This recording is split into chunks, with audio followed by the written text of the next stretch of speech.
Get your business together. Get yourself into what you do and see it through. Being boss is hard. Blending work and life is messy.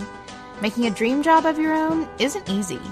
But getting paid for it, becoming known for it, and finding purpose in it is so doable.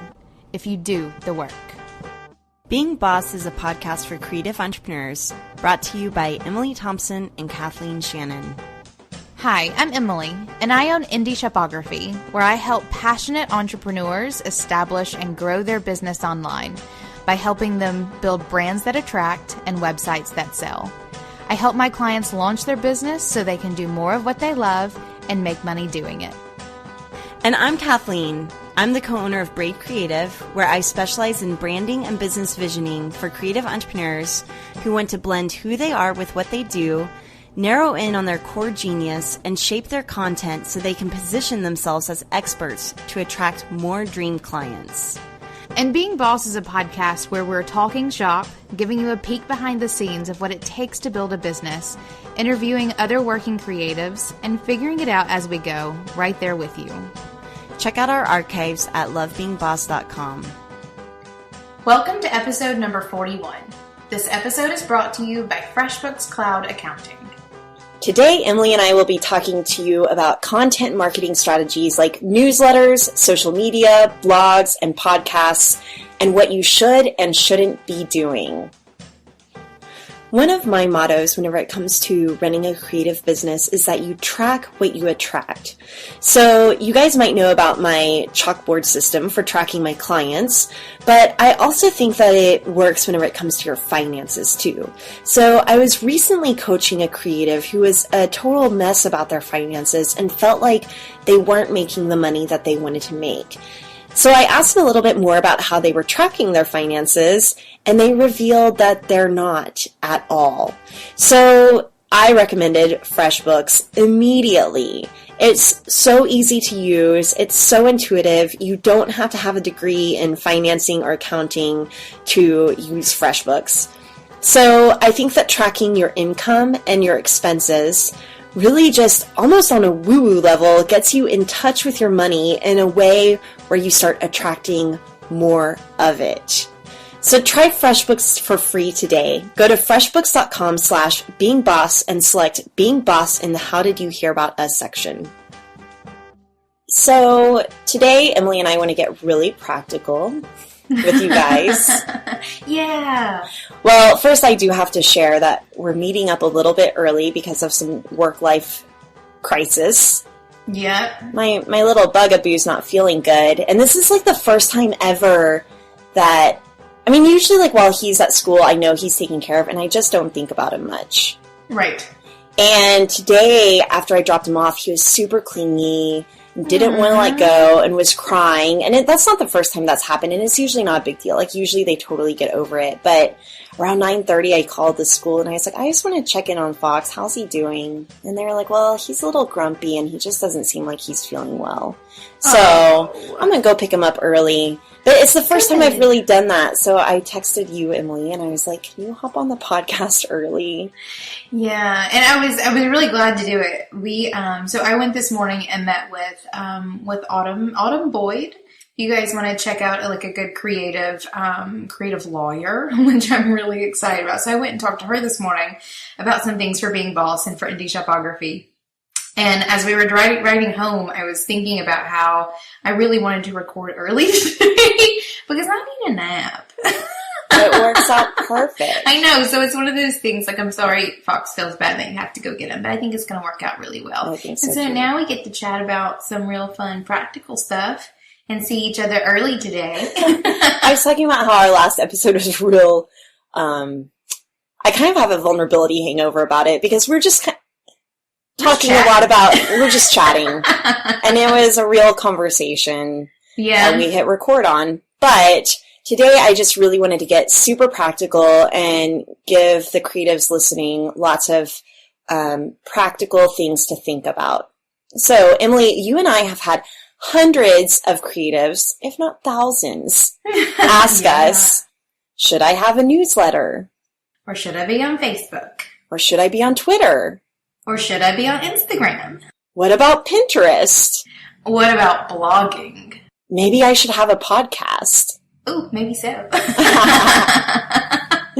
All right, so today we're going to be tackling a little bit of content marketing because all of those are what you would call content marketing. You're putting content out and for maybe the purpose of getting clients or maybe just sharing your gifts of knowledge to attract your tribe. And we just want to kind of give you our thoughts on it. So Emily and I are kind of experts in this field, but I think that what we want to give you today is really just practical, casual advice that we would tell anyone without knowing your specific story. So first off, I want to say that if you're asking, should I? The answer is probably no, or else you'd already be doing it. And I don't think that you should really do anything that you aren't excited about. Absolutely. Whenever I hear someone come to me saying, should I, it's usually followed by, because I don't want to. Like, they're like, should I be blogging because I really hate writing? In which case, absolutely not. Or should I be on Facebook because I really hate being on Facebook?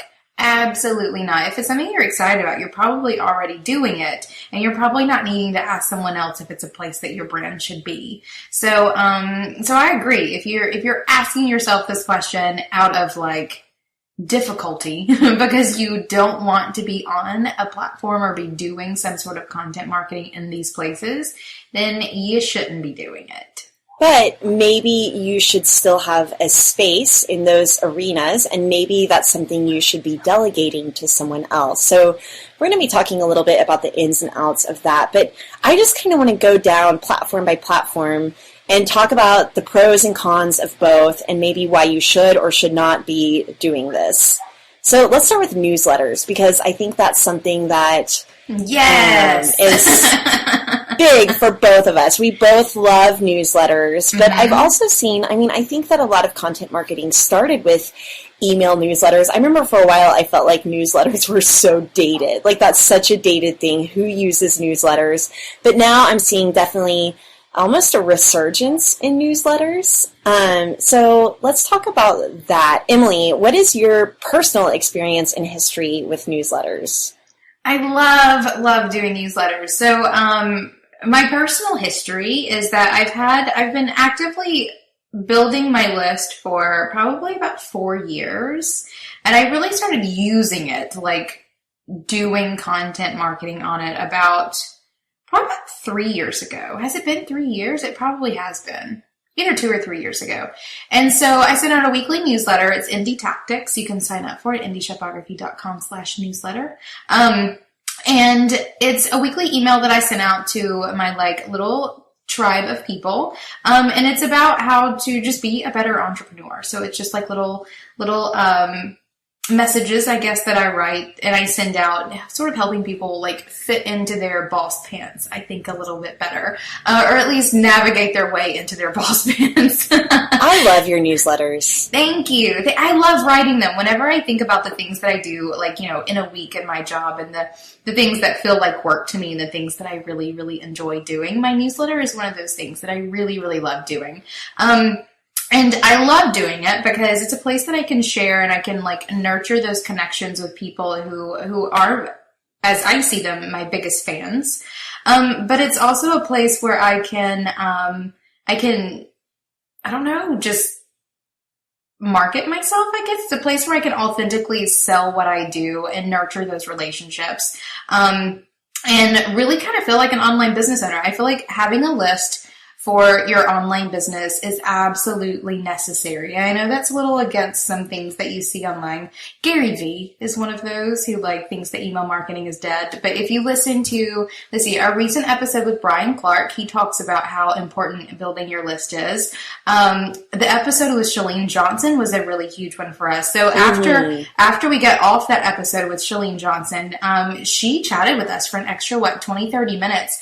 And the one thing that she said to me that totally like hit home and is now ingrained in my head is like every day when you wake up, the thing you should be focusing on is growing your list. Because your list is your group of people who are going to buy you. And as long as you have that list there, then you have a tribe of people who will buy what you launch, which is really important when you're creating products and services in the online realm. All right, so my history with newsletters is that I really wanted a place that was separate from my blog where I could get more personal or behind the scenes whenever it comes to Braid Creative. So I had my personal blog and I had Braid Creative, but I wanted to share more of just the day-to-day of what I was going through with Braid. So I started a newsletter, and I also thought that it felt more personal and sacred to be in someone's inbox and a place where they really could hit reply. So at the bottom of my newsletters, I will often say, hit reply and let me know what you think.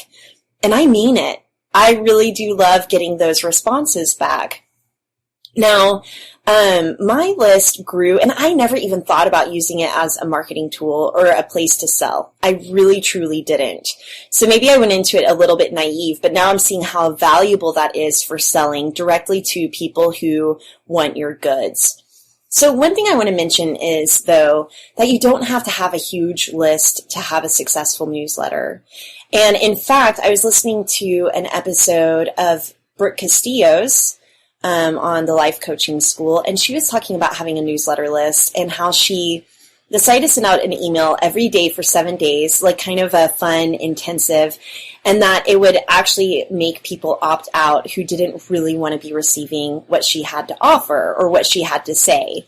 So it was kind of a good way for her to even trim down her list. And I know, Emily, that you actually deleted your entire list and invited people to opt back in. So having huge numbers isn't necessarily a good thing. So I think that kind of Shailene's point of view is that if you can build your list huge to like 100,000 people and that you can sell to, I've noticed, okay, for my own metrics, that I can typically sell to between 1 and 3% of my newsletter list at any given time on whatever I'm offering. So if I had 100,000 people on my list, I would probably be able to sell 10,000 things at any given time. I think that's where Shailene is probably at whenever she says, build your list and it's everything. But I also think that the more narrow and focused you can get with your newsletter and just authentic, the more it's naturally going to grow on its own, and your conversion rates will probably be higher in a way. Oh, definitely. Like the health of your list is really important, and it's something that I certainly keep in mind. I get this is where I get really nerdy. Email marketing is one of those things that I will totally geek out on sometimes. But having a healthy list is really, really important. And that's exactly why I deleted my list. So I did that at the beginning of this year. So right at the end of 2014, beginning of 2015, I sent out a series of 3 emails to my list, just a, hey, I'm deleting everyone. If you want to opt back in, and then 2 follow-ups just in case anyone didn't see it, with the idea that I wanted to build a healthier list. And I had been growing that list for, I guess, about 3.5 years at that point. And my open rates were getting lower. My replies were getting less and less. So even though my numbers had been growing, my metrics were going down, which shows that I had an unhealthy list. So I needed to purge it and make sure. Mm-hmm. Oh, would you be willing to share numbers? Sure. What was your list whenever you grew it and you said, okay, I'm going to delete it? I think it was at about maybe 2,000 or 2,500 or something. So, not a small list, not a huge list, but it was getting up there. 2,000 was a really big milestone for me. But having those, having the other metrics be really crappy proved to me that number of just signups was not as important. So I did. I deleted the entire list, asked everyone who wanted to be on it to resubscribe. They did. And since then, I think in the past 10 months, it's grown to about, I think, a little over 4,000 now. So in 10 months, went from 0 to 4,000 by asking those people to sign back up, and then by cultivating, and I think in some way, probably making some room in the universe for some more people to come along, and then also being boss and all the things that we've been doing. So my list is at about 4,000 now, and I'm right there with you. That 1 to 3% metric is pretty standard, I think, for launching. I was reading a book recently. I think it was The Ultimate Sales Machine or something like that. Total like nerd business book. But he was saying the same thing. Like it's pretty industry standard that at any moment, whether you're in a room full of people or your newsletter list or whatever, between 1% and 3% of those people are going to be ready to buy whatever you have, as long as it's a well curated group. So cleaning out my list was really important. And then I also like to watch my metrics really, really well. I actually made this worksheet once. I shared it with a client yesterday and then apologized for how completely nerdy it was for watching those metrics and seeing what works for your list and what doesn't. But email marketing is really, really important, I think, for today's online business. And I think what you were saying a minute ago is right on point with this idea that you are literally being invited into someone's, or like, what I think is someone's most sacred space, which is their inbox. Like they are giving you their email I can address. think of more sacred spaces. Of course you can. My inbox is one of my most. So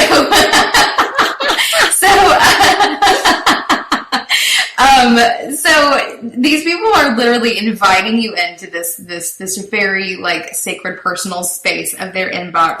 And it's not something that I think you should use to sell constantly. There should certainly be a level and intention to nurture your list, which is something that I don't think enough people talk about. I think a lot of us do it really, really naturally. One of our Braid Indie clients, that did Indie Boom, Brenda Mangalore. She's a fine artist and she sends out a newsletter every month, and her intention with this newsletter is to update her followers on what's going on in her life and in the studio, but also to send them free downloads to use her artwork for them to like dress up their tech. So it's like screensavers and like iPad screensavers and things like that, using her artwork and like inspirational quotes. And those freebies are how she nurtures the list. She nurtures her tribe of people who want to know what's going on in her world. And, you know, so it's something that she sends to their inbox. So that level of nurturing is really important so that you're not constantly selling, because it is a thing also to sell out your list, which is something that a lot of people don't really consider whenever they're just starting to build their list. If you only send out promos to your list, people are going to stop buying because you sell out your list. There's no one left on there who want to buy anymore. So doing like nurture, sell is how it is that you build a healthy list full of people who are going to consistently be there and be inspired by what you say or send, but also be inspired to buy when it's time to do so. I think that something that you said there is so important whenever it comes to your newsletter. And that's just, so if someone's asking, should I have a newsletter? I think the important thing is to just know your intention for having a newsletter. So my intention was that I wanted a more personal space to share content and to have a conversation. So think about just what your intention is. Now, another practical thing that I want to hammer out whenever it comes to newsletters is a lot of people ask, what platform is the best? And I right now use Adobe Business Catalyst. So my entire website is on Business Catalyst through Emily. So Emily and Indie Shopography developed out our site. One of the things I loved about it was that CRM, which is kind of your customer management tool, which is hooked into your newsletter list. So that for me was all in one place, which I loved. So in my e-commerce, like it was all just linked together. But now my list has grown so much that it costs me basically $80 every time I send out a newsletter to my list. So yeah, platforms are really hard. So that's something that we are working on with you. And it's something that I talk to every single one of my clients about, whether it's just a coaching client or if it's a website client, because, a lot of people default to platforms they're used to. And like, this is same with like us talking about social media here. It's also the same with websites, and people usually default to Squarespace or WordPress because everyone is on Squarespace and WordPress. Most people will default to Constant Contact or MailChimp because everyone knows about Constant Contact and MailChimp. And what you have to do is you have to think about what your business actually needs. So for you, and for us, because our list is getting to a point where we're going to have to start moving it off onto a better made platform for that list size as well, is how is it that you want to use your list? And I go through this with all of my clients. Do you want to use it as promo? So you only send out newsletters whenever you are offering some sort of promotion. I have this blog in my website somewhere about like the dangers of having sales.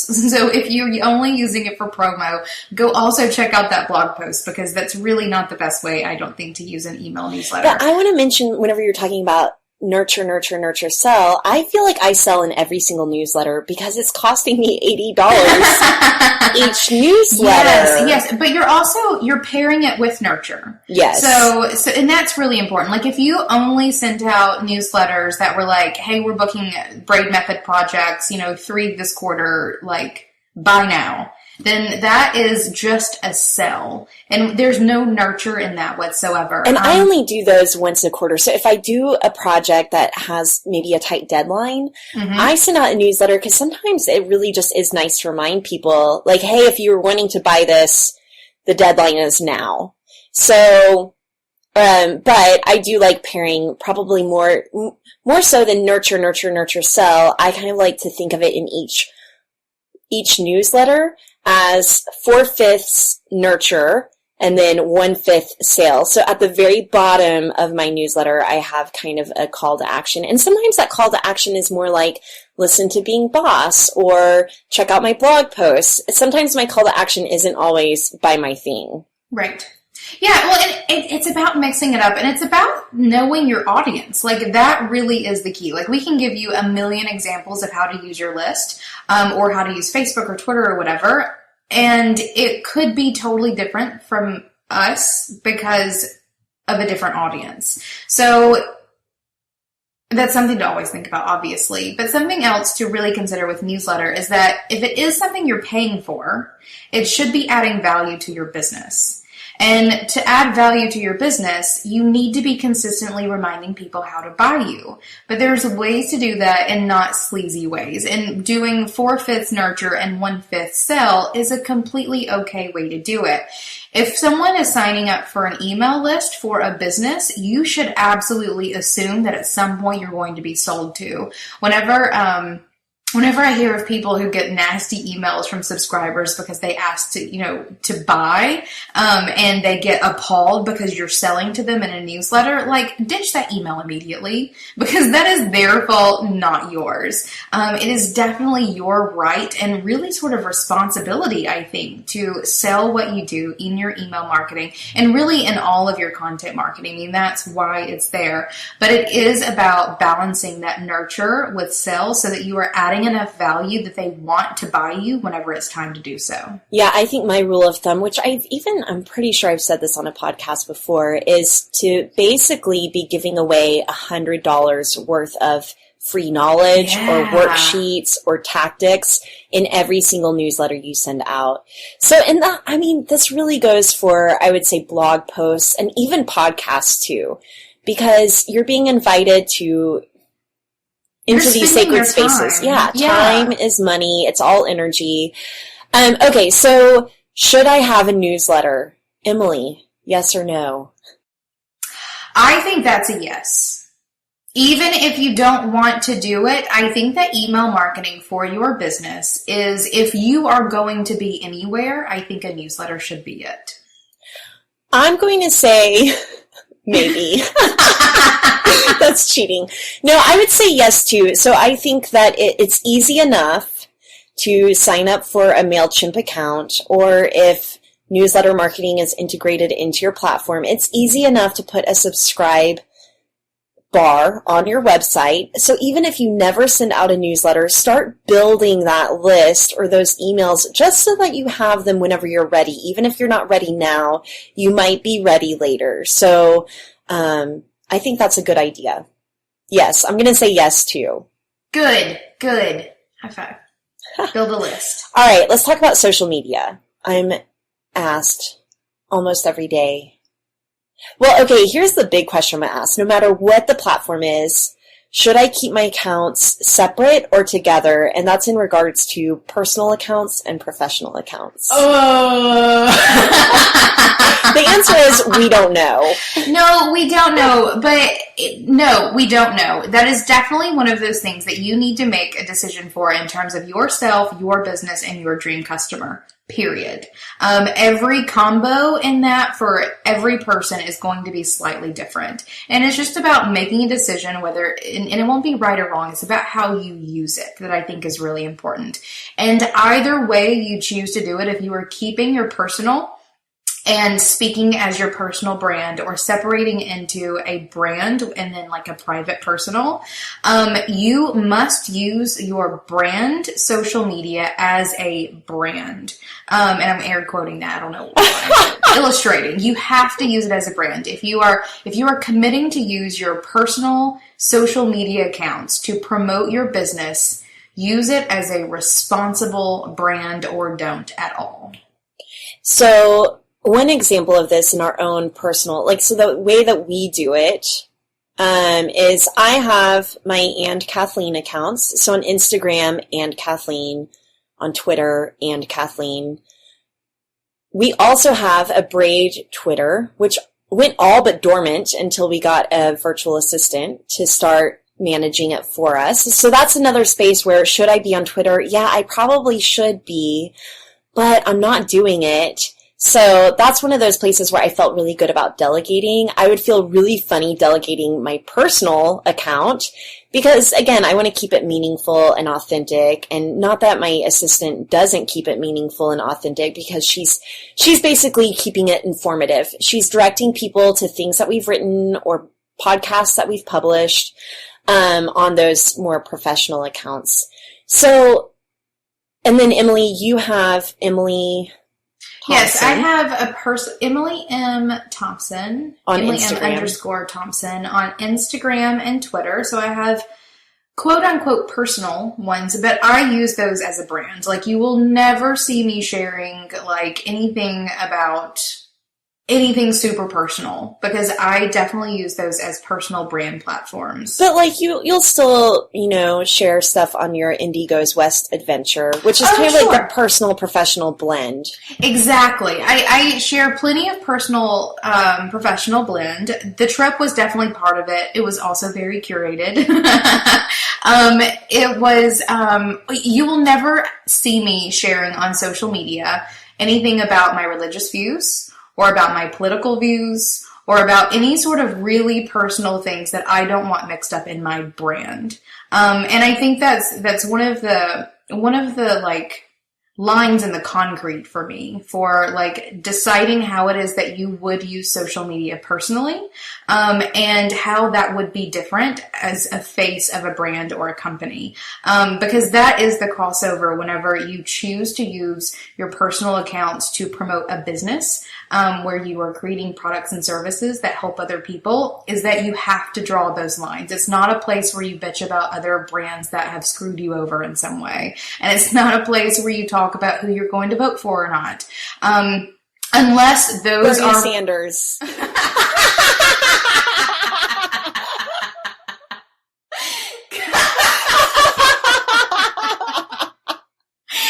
Well, you may certainly choose to have that be a part of your personal brand.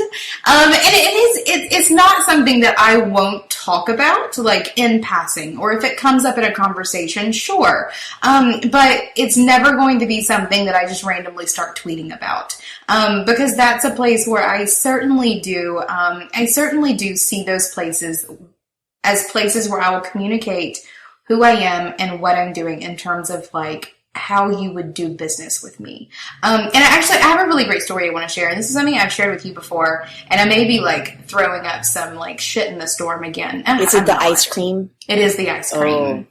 Oh. Okay. So, 2 years ago, about a year and a half ago, whenever I was living in Florence, I had a client and just some local friends who were opening an ice cream business and were slam dunking it. Like, they had over 1,000 people following them on Facebook before they even had a product. They were starting this ice cream business and were literally just like high-fiving all over social media. They were doing such a great job. And they released their product and it was really, really great. I mean, totally had a future as the most badass business that I think the Shoals area had ever seen from young creatives. Like, they were empowering all of us in the area for building this business in a place that's very traditional and really breaking through in ways that a lot of us had really been struggling doing. There was 3 brothers who were doing it, and one of the brothers decided to take to his personal Facebook account where he was listed as being a member of this business, on like their packaging, it said they were 3 brothers. Like, he was obviously a part of this business. And he starts sharing really, really heinous things about the gay community, about just all kinds of things, like talking about like the Boy Scouts and how they were, I think he called them sissified effeminates or something like that. I mean, And this is also around the height of a lot of states approving gay marriage. Yes. So I think it was a gay marriage issue, wasn't it? It was a gay marriage issue, and it was a lot of issues. It was regardless, it was some not very nice things said about very touchy subjects by someone who was supposed to be creating a business in the local scene it was ice cream. Like, ice cream doesn't hate. Ice cream loves. So whenever I saw some of these things on Facebook, as someone who had helped them build their brand, I messaged one of them and I was like, I've seen what this guy's put on, what your brother has put on Facebook. You should probably talk to him and maybe remove it. And the response that I received was whatever, it's just his personal views, it doesn't matter. And I thought, okay. I'm like, we'll see. And about a month later, shit hit the fan. Like, one of those cute little like online trolls found it, and it went everywhere. It totally went viral. I mean, it was on the news in Atlanta. I remember seeing it on the news in like Kansas. Like, it really went everywhere. And in 3 days, their really great, thriving business was closed down because the entire local community like band together and put them out of business. And it was in the feedback that they sent back in terms of like talking about what the brother had said was that they would stand by him and that they supported his beliefs, which is perfectly fine and okay. But the point of this story is whatever you put out on social media, people will judge your business by it. So that's why whenever it comes to any sort of controversial subject, of course I have opinions. You can be very sure that I have opinions. But if it's not something that I want associated with my brand, and if it's not something that I want people to judge my brand by, it will never be something that I share on social media. I think that's all really great points. My thing is that whatever it is that I'm standing by, I guess I have to be willing to lose business for it.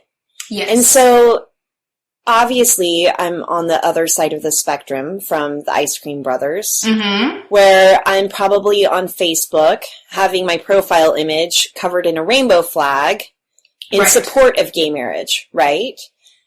If that turns off a potential client, good riddance. Yes. Oh, I completely agree. There are things that I certainly want to be judged by. I mean, like, I drop the F-bomb on Being Boss more times than I think Kathleen is comfortable with. Sometimes I'm like, oh my gosh. Ooh. Like, there are obviously places where I don't mind towing the line because I agree. If you have problems with someone who's going to use what some people would assume would be strong language, then we are not going to be a great fit together because I love my language. So there are certainly places, but you have to pick and choose. You absolutely have to pick and choose, and you have to be willing to stand behind it. Because in terms of the ice cream business, that was something that they had a funny time standing behind. And whenever they finally chose to stand behind it, it absolutely shut them down, and that business has never returned. So if you are willing to lose business over it, you better be willing to just start something new because you could lose the entirety of your business over it. Well, I think that it comes back to intention. So Yes. if your intention is hateful, which obviously that intention was, then you're going to see it in your bottom line. I think that, like, even if I got on the podcast and said, instead of Bernie Sanders, like, Donald Trump. Actually, I did hear on NPR that he wants to keep taxes down to like 15% for freelancers. I was like, he's got my vote. I'm just kidding. But like, whenever it comes to touchy subjects, Yes. I think that for me, it's more of like, if my intention behind saying, here's who I'm voting for, is just to maybe help someone else feel permission around also voting for that person, or to feel less alone in their beliefs, then that is a good thing to share. I don't ever want to share my politics to start a fight. So Right. political season is always a good time for me to unfriend people on Facebook, Yep. because it's not that I'm not willing to be friends with people who have other beliefs or views than I do, but if those beliefs and views are shared in a hateful way, then you're being a hateful person. So I think that we can all agree there. Right. Now, it is different. Like, I would never get on the Braid account and say anything political or religious, even though I might on my personal account. So the thing that you were saying about your personal brand, for me, I'm probably a little bit more open with my personal brand. And again, I think it's a sharing spectrum. It is. And it goes from like open book to maybe arm's distance to straight up, no one even knows your real name. You know, I mean, they're definitely sharing spectrums, and my boundaries are always changing. So like, my new boundary is like, I want to be able to change my mind. So even politically right now, I'm not talking about anything because I'm undecided, or because I might want to be able to change my mind in 10 years. But again, that's not to say if I shared something now that I couldn't change my mind. Anyway, it's definitely a dance. It's a little bit of a dance, and you have to just establish your boundaries almost day by day.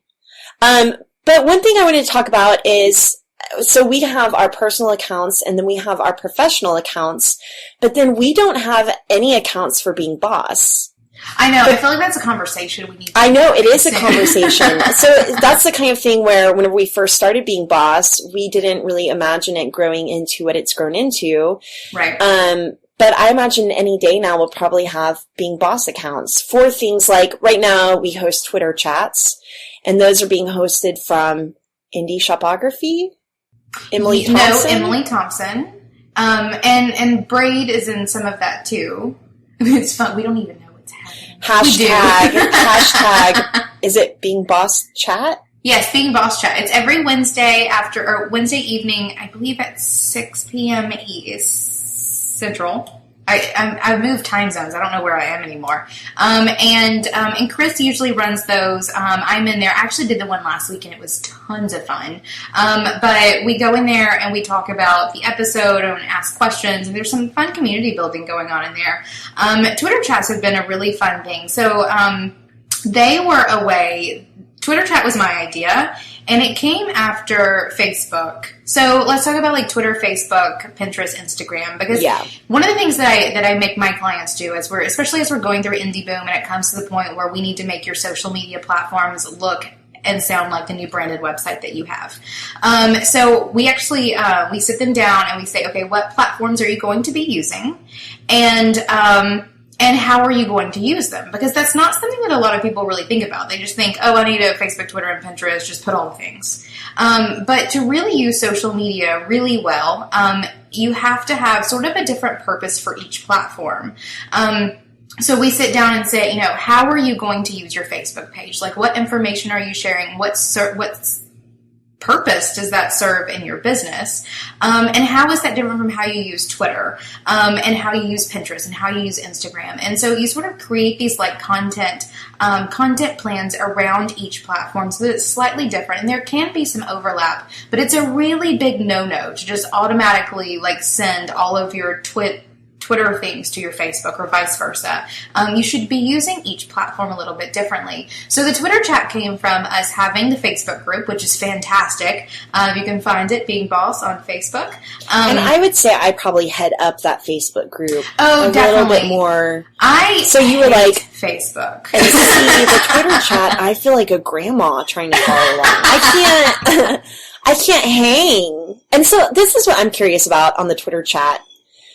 Are you using like some sort of tweet deck or Hootsuite to see everything, or are you on your phone? Because on my phone, I'm just like, oh my God. Yeah, so, while I was on the road, I had to use my phone and my iPad a lot, and that stuff is hard, but since we finally, like, settled in and stuff, I can get on my computer and use it like a real human being. Hootsuite is one thing that we use. You can also just, like, click on the hashtag in Twitter and use that. I use that a lot.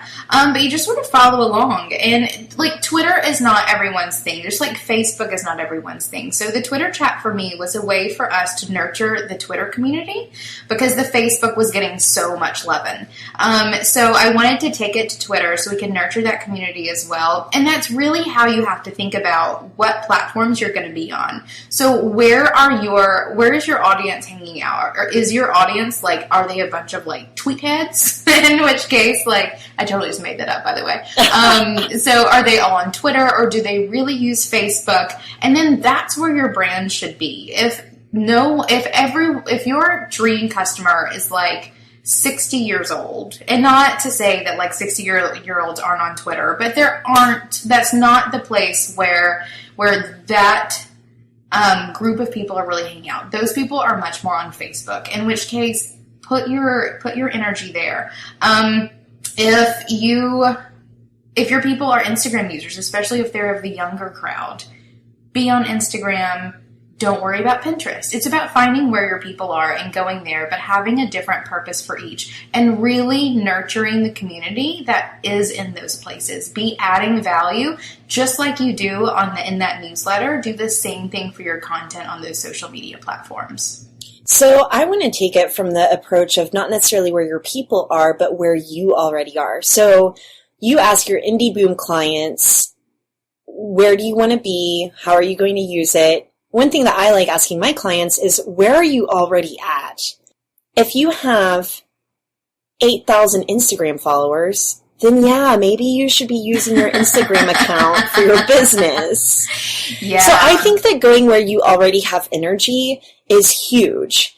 And one thing I wanted to mention here is that we've been able to divide and conquer in our businesses and even on Being Boss, where I'm on Facebook, you're on Twitter, we're both on Instagram. But if you can't divide and conquer, just pick your favorite. Yes. Or pick where you're already at, or what doesn't feel like a burden on you.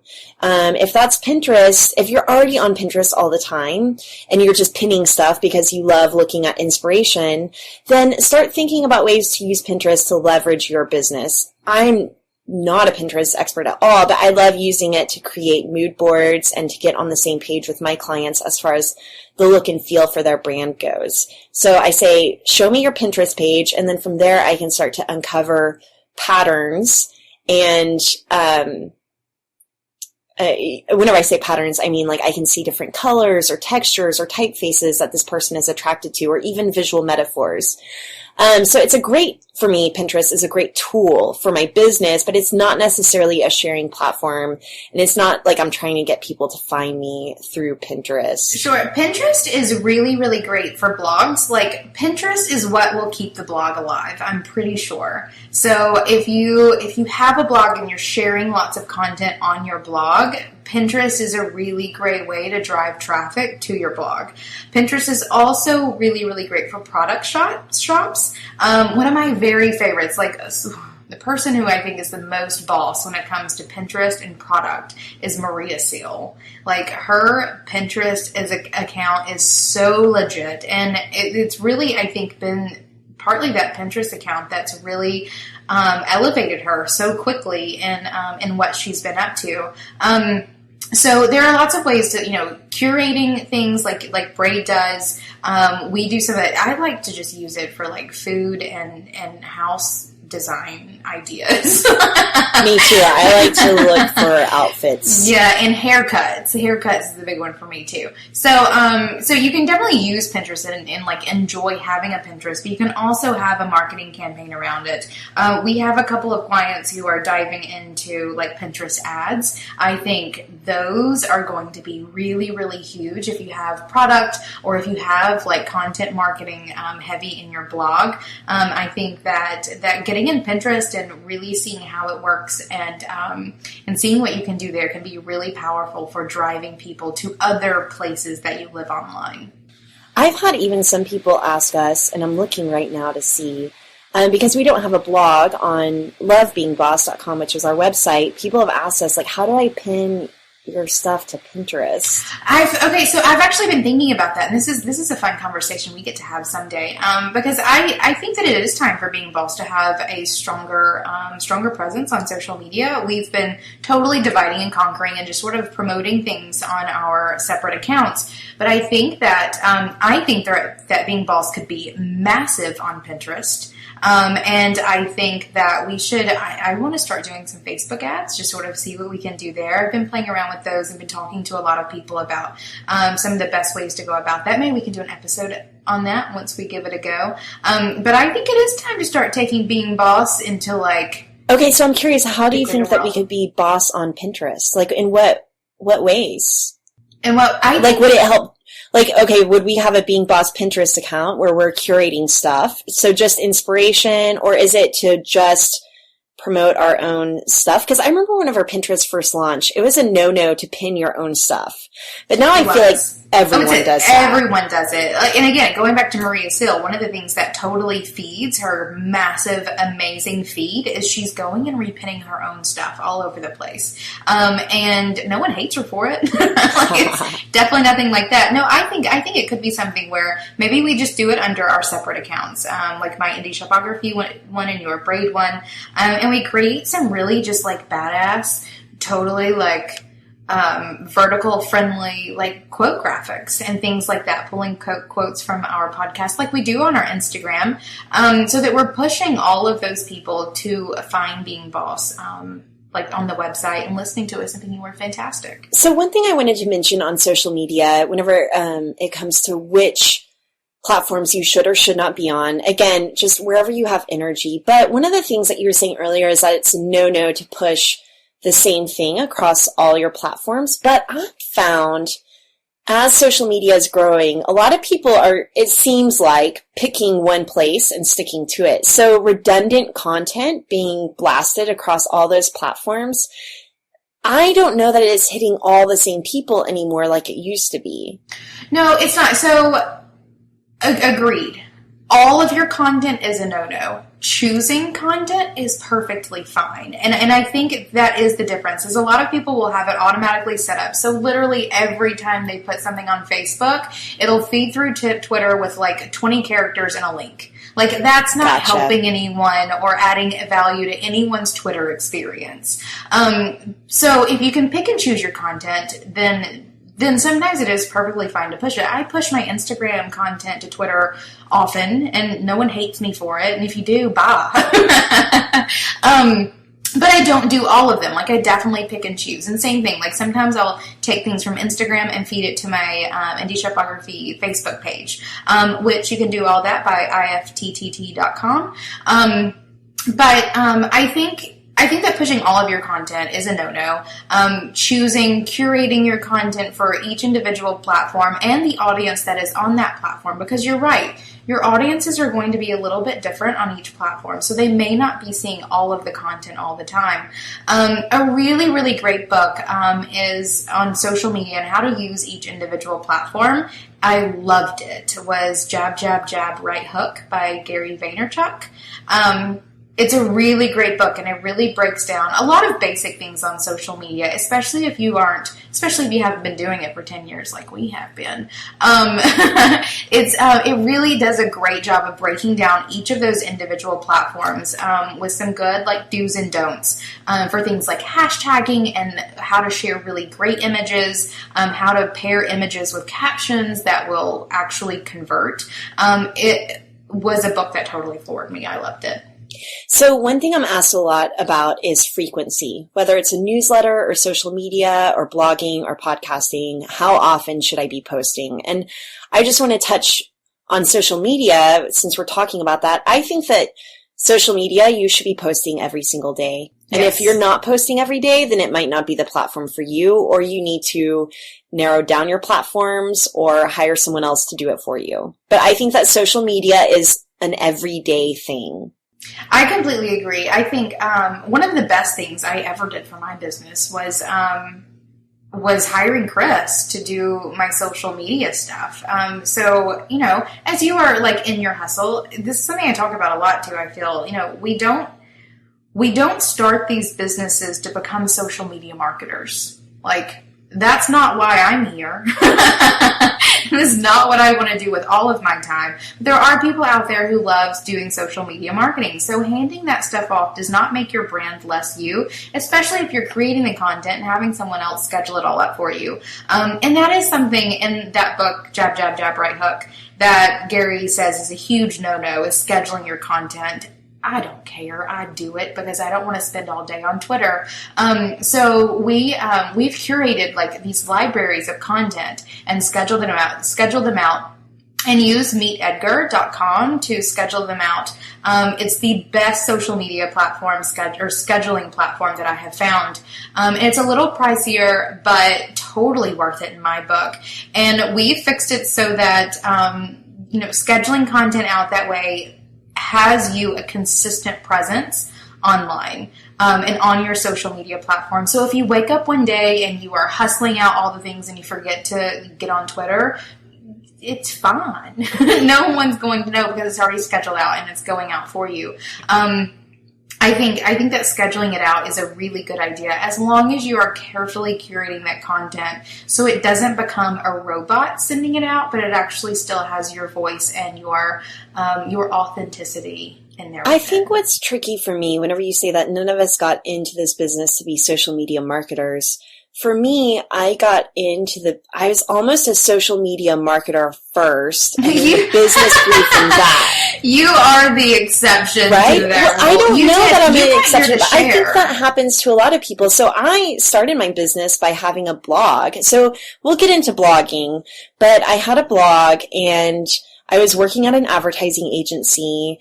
I was blogging about, I blogged about my wedding and I shared my invitations, and soon I was getting hired to design wedding invitations. So I was doing that on the side for way too cheap, but it was a lot of fun. Then I decided to quit my job and focus on doing wedding invitations, but also a little bit of branding and bringing some of my agency experience to other creative entrepreneurs who were following my blog. So of course I'm on Twitter, having Twitter chats and friendships, and also go back to the Hey Sweet Pea episode. Yes. Because Elise never even had a blog. She was only on Twitter and entirely built her business off of Twitter. But for me, my jam was my blog, and I blogged every single day, sometimes multiple times a day.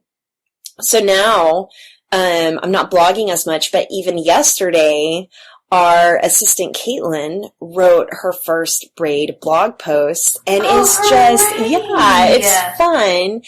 And I felt that was something that I had a hard time letting go control of, because it's almost like I thought, because I had success doing it this way, if I stopped doing it this way, would the success stop?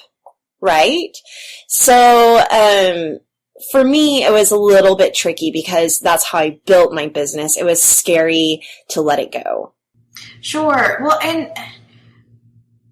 I love that you are the exception, or at least you're the different one, or you are with all the different people, in that there are totally a group of people who started this online journey blogging. They started by sharing, but then there is that whole other group of people who have to share to sell what they are actually, that they came here to do. Think of Tara. I think Tara is the perfect flip side of this. So Tara is here as the other half of Braid to do her job, and sharing is sort of a necessary byproduct, or a necessary thing to do to like run the business. Luckily, she has you and Caitlin, and she writes. Does she still write blog posts and newsletters? She does. Okay, good. So, but the way that we've structured our business and a way that we've really been able to think about it in our minds, and also for me to not feel guilty about not doing as much of the client work, is that in our business, my role is sharing and doing the one-to-many. So I'm reaching out to a lot of people through the podcast, through blogging, through newsletters, and she's more focused on the one-to-one. That doesn't mean that we're not both doing both, because we are. It's just we're really able to define our roles and our focus so that we never felt guilty that the other one was doing more. Sure. So that was really helpful for us. One thing I want to mention about blogging, and because it just came to mind, we recently had a maker in our Facebook group feel really discouraged because a lot of what we talk about on our podcast is service-based. So we're designers, we're developers, we're doing a lot of creative services, writers. But what about people who are making products and don't have a digital product to sell? I think that blogging is such a good way, and even social media, all the content marketing is such a good way to build a relationship and to build trust with your consumer, your potential consumer, where they're not just buying what you're making, they're buying a piece of you. And that is worth so much. So I love wearing jewelry from makers who I'm following, and I know their story, because then I think about them and I think about supporting them whenever I'm buying from them. So I just want to point that out too, that it's a good way to share more of who you are and to increase your prices. Absolutely. So whenever my first online business was jewelry making, and that's when I stopped blogging for like stupid personal shit and started like blogging as a brand, and doing some business blogging and things like that. And it was definitely my blog and my consistent content and like building that community and making those connections that gave me a wildly successful like jewelry business online. If I had only been there just like hammering out metal and putting up listings, I wouldn't have sold anything. It is that sharing component. It's content marketing, and it's allowing people to connect with you through messages that you share that will make them buyers instead of just lookers. I'm the same way. Like, I will follow someone on Instagram for a while and watch them make pieces and show me behind the scenes and show me what they're listening to in their studio and like hear their story. And that will not only make me want to buy it, but it will give me no qualms about how much it costs to do so. Agreed. So let's talk then about blogging. I think we've covered social media. I think that the main thing with social media, I would say, social media, yes or no? Yes. Yes. I would say yes too, but maybe pick one. Yeah. Or one and do it well. Exactly. If you do it well and can I don't know, automate all the other ones, then go cross-platform, but at least pick one and do it awesomely. And even, I think that there's something to be said for starting small. So even with newsletters, for example, I started with one small newsletter. Now I have multiple lists because I have different offerings, and then I'm able to, get more targeted, but I didn't start that way. That would have been really overwhelming. Into that. Would have been really overwhelming. So whatever you need to do to not be overwhelmed, start there. Okay, so blogging, I love it. I have a background in it, but I feel like it's changing. It is changing. And I'm almost in a grieving process over it. No, truly. Okay, so my personal blog. Let's get really dramatic about it, Kat. I'm grieving the death of blogging. I'm just kidding. I'm sorry. No, but really. This is why I love you, because you can make fun of me, but I'm being dead serious. You out on your shit. So I had my personal blog. Yes. And so that's AnnKathleen.com. Right. And after I had the baby, I didn't really want to turn into a mom blogger, but I didn't really have anything to say that was personal. It's all mom. I mean, that's your life, right? So I did enjoy blogging about certain aspects of that. but my boundaries were changing in what I was willing to share and what I wasn't willing to share. And I also just didn't have a lot of time anymore. And then I got out of the habit of writing. So that's one of those things too, where I remember people used to ask me, how do you blog every day? And once it becomes a habit, it's just super easy. But I'm out of the habit now, so that writing muscle has atrophied a little bit. And I guess it makes me a little bit sad because I love reading memoirs and biographies and stuff like Nora Ephron and, or, like Amy Poehler's Yes, Please. I love reading that stuff and I want to be able to write that stuff. And I truly love writing stuff like that. I just don't know that I need to be sharing it anymore. Gotcha. And I think that's my thing. And also I was using Anne Kathleen as a personal platform to share my life, but I think what happened was it served me in getting married and going freelance and learning how to be a little more domesticated. But I think that maybe at this point it served its purpose. And so that might be something to ask yourself whenever it comes to social media or blogging or whatever. What is the purpose? Has it already served its purpose? Is the purpose being served somewhere else? So another thing that happened to my blog is Instagram. And I was much more into kind of the, I think there's a word for it, like mini blogging. Mm-hmm. So I was much more into that and sharing in the moment. I could be more candid there. And then, of course, the podcast happened. And this is definitely a place where I can be candid and talk about stuff. I mean, I definitely cross boundaries on the podcast because it feels like I'm just talking to you. Right. But I think it's what keeps it real. And that's something that we value, keeping it real. Anyway, but across the board, I'm seeing more and more friends quit their blogs. So I'm just curious, what are your thoughts on blogging? I'm straddling the fence at the moment because I agree. I think blogging is changing. It's funny. I did a Periscope recently because there was some chatter going on in the Facebook group about like the death of blogging or something dramatic like that. And so I did a little Periscope where I talked about... In the Being Boss Facebook group? Oh. Yeah. It was a couple weeks ago. I don't remember. I did a Periscope, like just sort of followed up, like been chatting about it. And how I think I kind of agree. I think blogging as we know it is changing. Like I've even talked to some big bloggers. I mean, there was a big blogger who quit recently. Who was Hollywood Housewife. Not that one, but she's one. She just quit. Okay, there are a couple of them that are quitting because blogging is changing. So I think there is like a death of blogging as it has traditionally been. But it's funny, as soon as I did the Periscope, I got an email from my friend April Bowles from Blacksburg Bell, and she's like, it's not dying.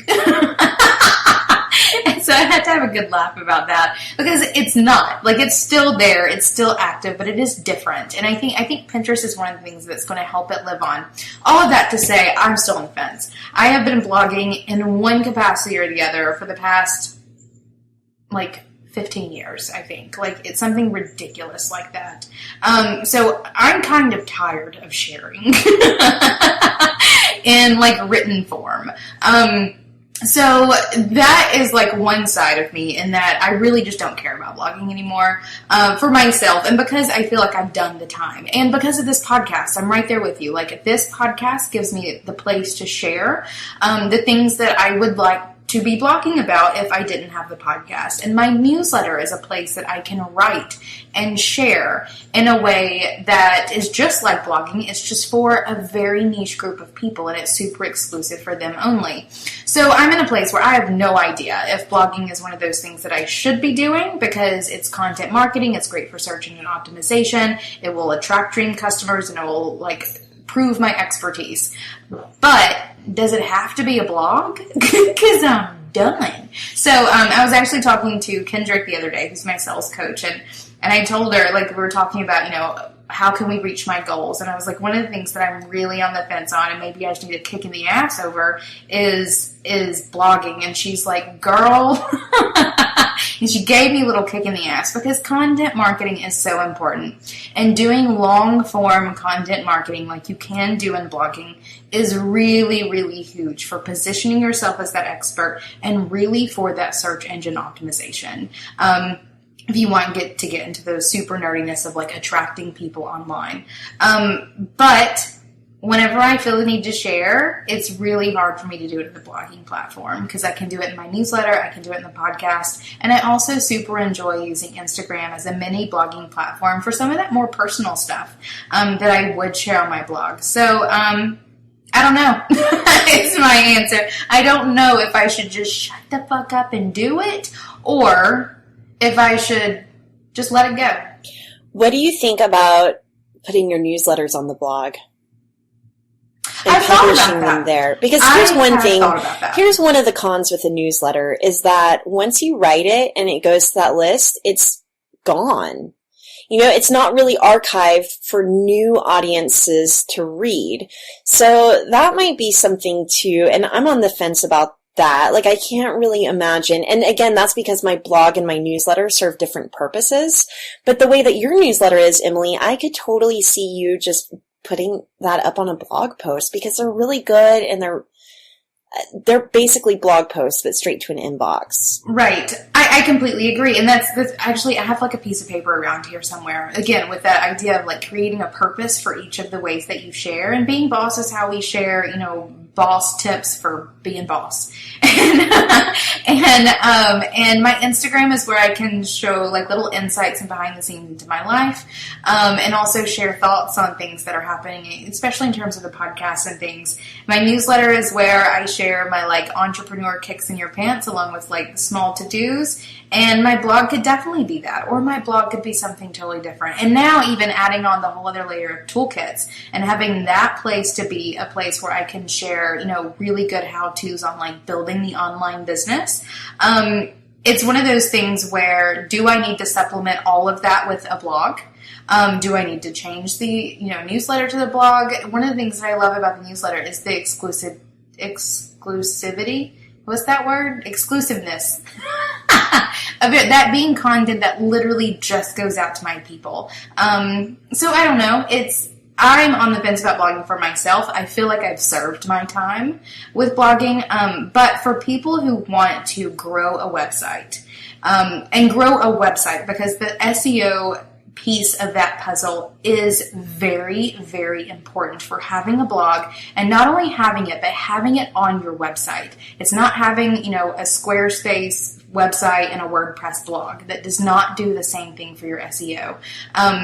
It's about having your website and blog be in one place and having that content be a way for people to find you and for you to prove your expertise in that long format form is super important for most other online businesses. And would be for mine too if I cared that much. Okay, so for me, whenever it comes to personal blogging, which is how I started, I don't really care about blogging anymore, but I really do care about writing. And I really do care about capturing and shaping who I am right now, but also who I want to be. I feel like that's what blogging really did for me on a personal level. So sometimes I wonder if some of the anxiety I've had over even the last year and a half has been because I'm not blogging as much about who I want to be, like if I'm not holding myself accountable anymore. So that's where I'm at on personal blogging. I'm keeping that space open because I might come back to it. But I'm definitely not feeling the need to use it to get business anymore. When at one point I certainly did. I am blogging on Braid Creative weekly, or we are publishing blog posts weekly there, because I do the things that you mentioned, SEO, but also positioning ourselves as experts, sharing our gifts of knowledge. I think it's just a great place to attract dream customers, or a place where potential dream customers or people who might not ever be able to afford us can get really solid help and advice. So I feel very much yes on blogging. But between personal and professional, I don't know. And then a lot of people ask me, should I keep my personal blog and my professional blog separate? I think if it's just you and your business, you should keep them together. That's just my general diagnosis. Of course, there's always case-by-case circumstances, but I always tell people, do whatever makes you most prolific. So if having 2 separate blogs makes you write more, then by all means write more. I remember there was one time whenever I didn't like the way my blog looked anymore, and I was writing less because of it. So, whatever you need to do to write more, do that. But I think that blogging is a great place also, like if you're concerned about not having an audience. Oh, so this is one thing that I just did with blogging is I turned off comments. So and especially I've never had them on the Braid blog. But I think in general, that's another way the landscape of blogging has changed is that the conversation is happening on social media. So even if blogging isn't dead, maybe commenting is, or maybe the way that people are consuming blogs is changing. So, blogging, I'm going to say yes. I'm going to say yes to, and then just not take my own advice for the moment. Basically. No, I think I am. And something else I want to touch on here, because this is something that I'm sincerely thinking about, because I have no problem dreaming up blog post and podcast and Instagram post ideas. Like, that is not a problem that I have.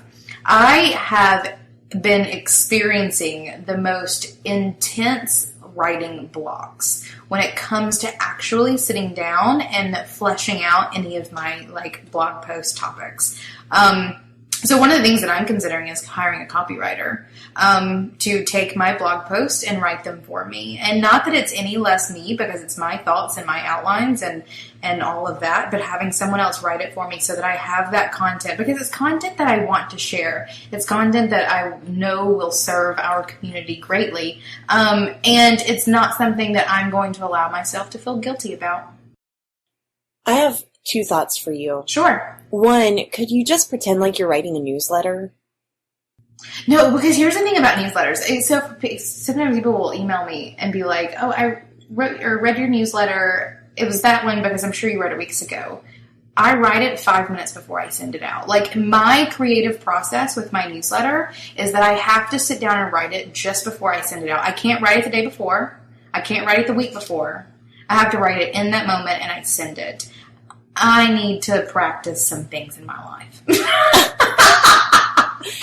Okay, so what if you sat down and wrote it and then pretended like you were going to send it, but published it to your blog? I guess I probably could do that. I could trick myself that way, I'm sure. I mean, it's just having some restraint from hitting send. Right. And instead hitting publish. Yeah. I don't know. I just think that there's some opportunities for you there.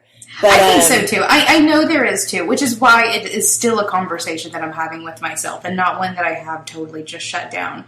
And then as far as frequency goes on blogging, I think that, again, I think on blogging you can do it less and less. It's just being consistent about it. So if you're posting once a month, post once a month. I would recommend probably 2 to 4 times a month at the least. And at the most, every day. But I think the days of posting 3 posts a day, maybe that's gone. Maybe that's been replaced by Pinterest. Unless you are a huge blog. You know who has great posts on kind of the landscape of blogging is Grace Bonney on Design Sponge. Oh, yeah. She's so fab. Okay, let's talk about podcasting, which is our probably new favorite sharing platform. Yes, it is my new favorite. I love doing this. I think podcasting, as I told you about 10 months ago, is going to be huge. I think that there is so much power behind this new way, and it's not even new, which is what's so funny about it. We've just all discovered it. Behind this new way of sharing content, and I think I think there are 2 keys to it. I think one of which is that it does not require you to be sitting at your computer to consume it, because I'm done with sitting in front of my computer. You can do it while working out. You can consume it while walking through the grocery store, while on a walk. It's content that you can consume. Commuting. Yes, commuting is huge when you're sitting there listening to bad radio anyway. You could be listening to something that will inspire you or teach you or whatever. So I think that's really huge for podcasting. It's now a platform that does not require people to be, facing their phone or computer in order to consume it. And then 2, I think it goes down to the power of hearing someone speak their own words. And that that being such a strong force in podcasting that you cannot get through any other way that we currently share. You know, one thing that was really bothering me about blogging was feeling really misunderstood by internet haters. Not that I give them a lot of attention, but if you're going to be listening to my podcast, that's a lot of time to dedicate to listening to and then hating me. So one of the things I like about the podcast is that it's harder to hate Kathleen. Or maybe easier. I don't know. But I guess what I think about the podcast is that you're really going to attract, or you're really going to repel your tribe. So all the things that we kind of said about a newsletter, I feel is the same for a podcast, where it's going to be a very specific group of people, no matter how many people listen to it. So I think that's another thing, too, that people who want to start a podcast are getting caught up in are the metrics and the numbers. But literally, if you have 30 loyal fans listening to your podcast, it might be worth it, especially if they end up hiring you for one-on-one services. I think podcasting is really great for coaches. And I say this because I think a lot of coaches are using their voices and have a lot of power in their voices and in their questions and in their curiosity and in the advice that they give. So it's one thing that I'm always recommending to coaches. The only thing is that podcasting, I would say, it's not hard. You don't have to have a lot of tech, but it's not the easiest thing in the world to get up and running. And so for us, I mean, thank God we had the skills to brand it, to edit it, to do all the things, to have a website, to get it up on iTunes. It's just a lot of work up front. And then the show notes and all of that. So there's a lot more work into it, but I think that it is really powerful, especially for that really niche tribe that you're cultivating. Yeah, I think it's huge. And even just to even speak on like how hard it is to do, as hard as it is for us to do, it's also really easy to do. Like, you don't have to edit it. You don't have to do show notes. You don't have to have a website for it. You can have a free, we use Buzzsprout, free Buzzsprout account. You can load up your raw audio. But they just sent us an email saying that we had to upgrade. Well, you can get a free one. We don't have a free one. We load too much audio into it to have the free one. But as hard as we have made it, because we have very high standards when it comes to launching new things, sometimes maybe a little too high, it can also be one of the easiest things that you do. Because for me, one of the reasons why I like podcasting so much more is I don't have to write a blog post. Like, I can just sit here and say what I want to say and publish, or edit out Kathleen's nonsense and then publish, which I think is easier. Sometimes I feel more scattered talking, and I feel like, oh, I should have said this thing. Whereas with blogging, I can go back and really, sometimes with blogging, as much as I said I hate being misunderstood there, I feel like what it's lacking is context of tone and voice, yes, and just the small little laughs and pauses that you get with podcasts. But what I like about blogging is that I can really just hammer my point home. But I guess even then, sometimes people are just skimming and they're not reading what I said. But right. I love podcasting. One of the things I think is cool is doing kind of almost even a limited time podcast. So even if you decide to do a podcast, it might just be around a certain offering. It doesn't have to be indefinitely like being bosses. It could be that. And another option is to be a guest. So just like blogging, I think that you can be a guest on other podcasts and maybe start that way. That's how I started. And that's what got me interested in podcasting in the first place. The con with podcasting is that you're just asking a lot of people's time. And so for me, my vulnerability hangover is quite a bit bigger, because if someone listens, or like, what if they listen to one episode and it's maybe not the best episode, they might not ever listen to another episode again. Yeah, so I've never had a hard time going back and reading my blog posts, but it's really hard for me to go back and re-listen to podcasts that we record. Like, the vulnerability that comes from, again, and I think it's the power of like speaking your own words, is real. Is real. Like, I always thought it was weird. You hear that Johnny Depp never watched any of his like any of his movies. And I always thought that was so weird. Now I get it. I wouldn't want to watch them either. If I was Johnny Depp, I would not only be watching my own movies, I would be licking the TV screen. I would be making out with myself if I was Johnny Depp. Perfect. Just trying to give you those outtakes, Corey.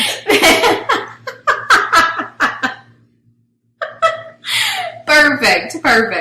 No, I think that podcasting is huge. I think that it is going to be around for a while, and I'm glad that we've gotten into it. And if it's something that you want to do, it is something that Kathleen and I knew nothing about. So it's not one of those things that you need to have a ton of skill and like learning already in you. Google it. All you need to do is Google it, and I think that piece it together. We might also create an offering around that. I think we should. Let's see what kind of feedback we get. If you guys are interested in learning about podcasting, go to lovebeingboss.com and fill out the contact us form and just let us know, like, yes, I want you guys to teach me how to podcast, because it's something that I think we're interested in doing. Yeah. Okay. So another thing as an alternative to podcasting is YouTubing. So, yeah. Like there's a whole YouTube community, and it's fun. Like I love one of my favorite YouTubers. Her name is Brooke Kelkey, and she's from Oklahoma City, but she does these videos. Just like she's very going to Burning Man and is always like hashtagging free the nipple. She's wild child, but she has this like she has this bath babe YouTube video.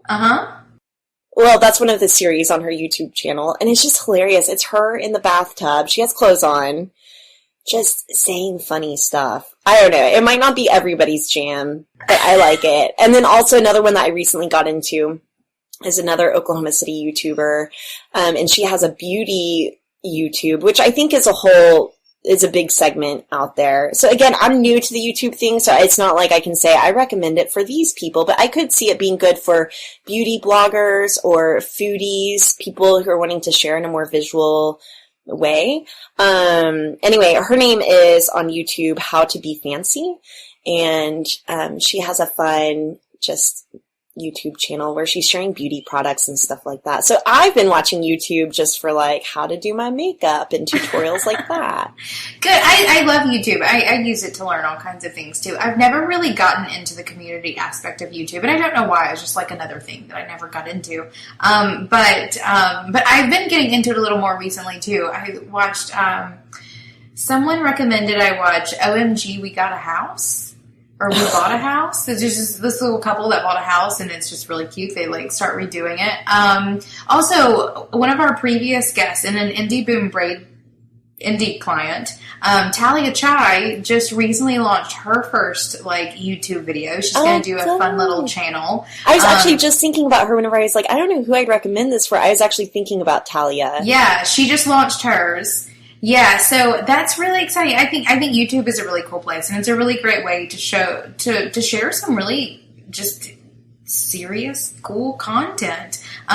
There's one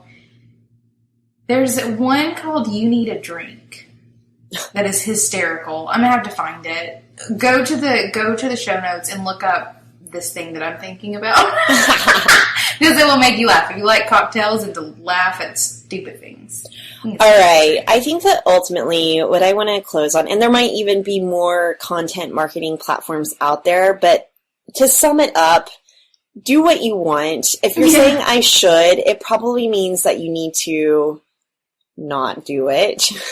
Yeah. Go where your energy already is. And I think that ultimately whenever it comes to content marketing, it's about building trust and building relationships. So no matter what platform you're on, if you're building trust and you're building relationships and you're creating conversations, then it's not a bad thing. Right. Well, and throwing in there, adding value. I think that it is your brand's responsibility for having a place on these platforms and in people's inboxes and in people's Twitter feeds, that your job as a brand is to add value. If you're doing it as a person, share your cat videos and bitch about McDonald's spitting on your hamburger or whatever it is. But as a brand, your responsibility is to add value and building that trust and creating those relationships, because it's those things that make it all do. Thank you for listening to Being Boss. Find show notes for this episode at lovebeingboss.com.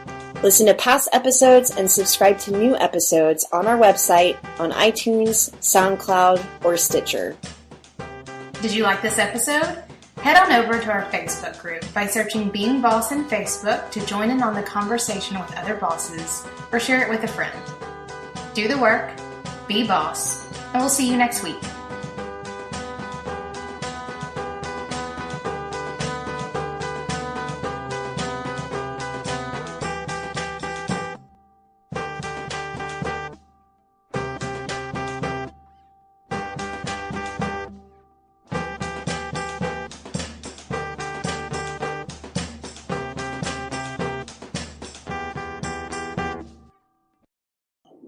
Sorry, a plane's flying by.